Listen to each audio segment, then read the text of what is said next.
যদি একদিন এআই আর রোবট পৃথিবীর প্রায় সব চাকরি খেয়ে ফেলে, তাহলে তখন কি হবে আমাদের অর্থনীতির? অর্থনীতি টিকে থাকে মানুষের কেনাকাটার উপর, কিন্তু মানুষ যদি চাকরি না পায় তাহলে টাকা পাবে কোথা থেকে?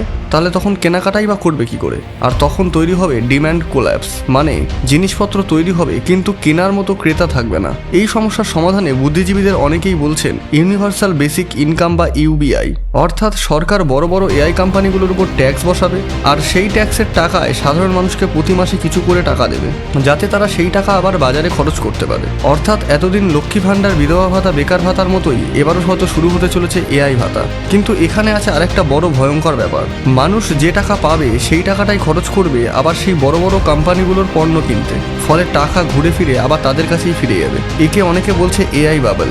কেউ কেউ মনে করছে এই ব্যবস্থায় সমস্ত ক্ষমতায় চলে যাবে বড় বড় বিজনেসম্যানদের হাতে, আর তখন হয়তো কার্ল মার্ক্সের সেই কালজয়ী কথাটা সত্যি হতে পারে, ক্যাপিটালিজম একদিন নিজের কবর নিজেই খুঁড়বে।